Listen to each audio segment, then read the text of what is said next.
Wrapper Ali Hasan নাম তার। আলেম ওলামাদের কাছে তেমন পরিচিত না হলেও সাধারণ মানুষের কাছে অত্যন্ত পরিচিত। সে হয়তো জানে না সে যে কথাটা বলছে কত দামি কথা বলছে। যত যাই হোক গান বাজনার টাকা হারাম, হারাম হারামি, যেটা হালাল ওইটা হালালি। হারাম তো হারামি, হারাম স্পষ্ট। আপনি তার শব্দ চয়নগুলো লক্ষ্য করবেন। সে নিজে উত্তর দিচ্ছে যেহেতু এটা হারাম, এই টাকা দিয়ে আমি বাজারঘাট করি না। যেহেতু গান বাজনাটা হারাম, এটা দিয়ে যে উপার্জিত টাকা পয়সাগুলো আসে, আমি এটা দিয়ে তিনতলা একটা বাড়ি করতেছি। আমার অটোর বিজনেসের টাকা আমার হালাল, আমি ওই টাকা আমার বাজার সদাই করি। আর মিডিয়ার জগতের টাকা দিয়ে আমি ধরেন বিল্ডিং খিচেই। তো এই জায়গায় ওনাকে আমি প্রথমে প্রশংসা করার পর এই জায়গায় বলবো যে ভাই, আমরা অনেক সময় মানুষের ভালো দিকগুলোর প্রশংসা করতে জানি না।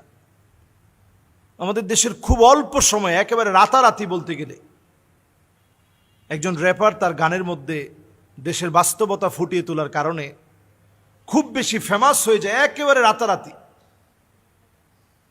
আমাদের কাছে আলেম ওলামাদের কাছে তেমন পরিচিত না হলেও সাধারণ মানুষের কাছে অত্যন্ত পরিচিত র্যাপার আলী হাসান নাম তার। তো সে র্যাপার আলী হাসান হিসেবে, র্যাপার আলী হাসান অত্যন্ত সুপ্রসিদ্ধ একজন র্যাপার, এবং সে খুব বেশি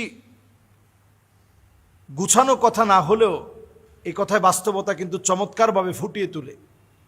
যদিও অনেক জায়গায় অনেক অসঙ্গতি আছে, অথবা একেবারে বাচ্চা কাচ্চা একসাথে বসে শোনার মতো হয় না, তারপরেও তার যে সমাজের বাস্তবতার চিত্রগুলো যেভাবে তুলে ধরেছে, বাস্তব চিত্রগুলো ফুটিয়ে তুলেছে, এই বিষয়টা প্রথমেই অনেকে তার প্রশংসা করেছে। আমি তার যেই জায়গাটা বলতে চাই সেই জায়গাটা হচ্ছে এই, সে নেক্সাস টেলিভিশনের একটা ইন্টারভিউতে এসে, সেই ইন্টারভিউতে সে পরিষ্কারভাবে বলেছে যে গান বাজনা এটা হারাম, এটা আমি জানি। তো যিনি আরজে কিবরিয়া, আমার অত্যন্ত মহব্বতের মানুষ, তিনিও আমাকে খুব ভালোবাসেন। তো আরজে কিবরিয়া ভাই তিনি প্রশ্ন করলেন যে গান বাজনা হারাম, এবং সে একেবারে স্বতঃস্ফূর্ত বলছে যে হ্যাঁ এটা হারাম, এটা আমি অন্যান্য কোনো গায়কের মতো বলবো না যে গান বাজনা হালাল। এটা হারাম, হারাম তো হারামি, এটা স্পষ্ট, হারাম তো হারামি। সে হয়তো জানে না সে যে কথাটা বলছে কত দামি কথা বলছে। হারাম তো হারামি, হারাম স্পষ্ট। আপনি তার শব্দ চয়নগুলো লক্ষ্য করবেন।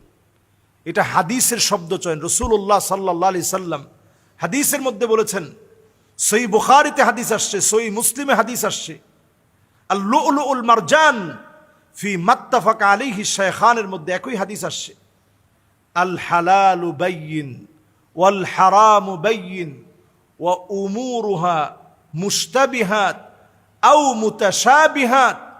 আল হালালু বাইয়িন ওয়াল হারামু বাইয়িন। হালাল সুস্পষ্ট, আবার হারামটাও সুস্পষ্ট।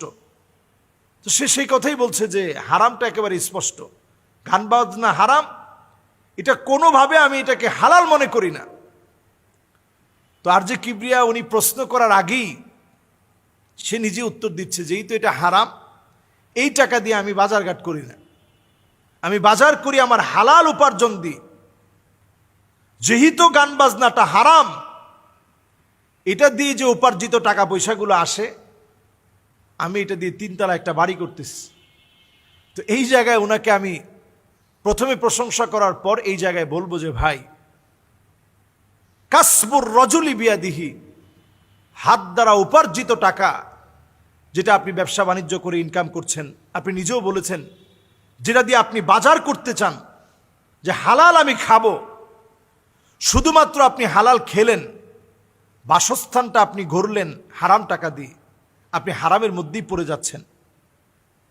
এরপরে প্রশংসা করব ওই জায়গায় তিনি বলেছেন যে বেশি দিন আমি এই গান বাজনার মতো হারাম কাজ করতে চাই না, আর কয়েকটা সমাজের অসঙ্গতি নিয়ে আমার লেখা কিছু কাজ আছে, এগুলো করেই আমি ছেড়ে দিব।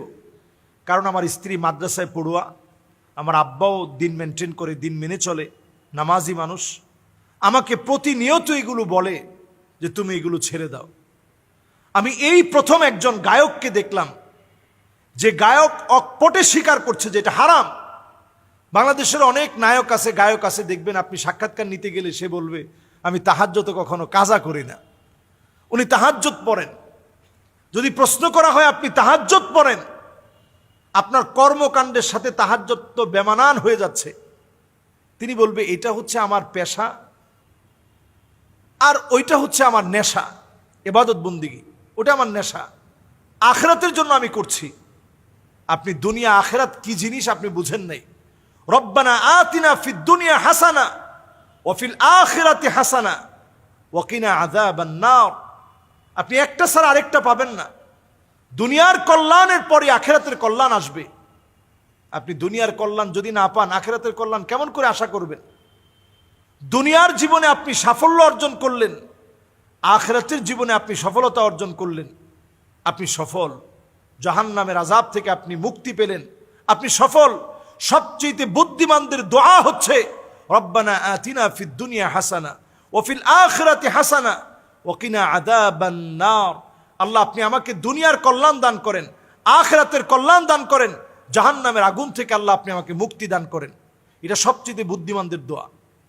সম্মানিত ভাইরা, এই জন্য আমরা যারা যেই কর্মে আছি, প্রত্যেকটা কর্ম, আপনি একজন ডাক্তার, আপনি একজন ইঞ্জিনিয়ার, আপনি একজন আলেম, আপনি একজন ব্যারিস্টার, আপনি যেই পদে আছেন, আপনি একজন টিচার, আপনি আপনার কাজটা মনোযোগের সঙ্গে করেন, নীতি নৈতিকতার সঙ্গে করেন, আপনি সওয়াবের অন্তর্ভুক্ত হবেন।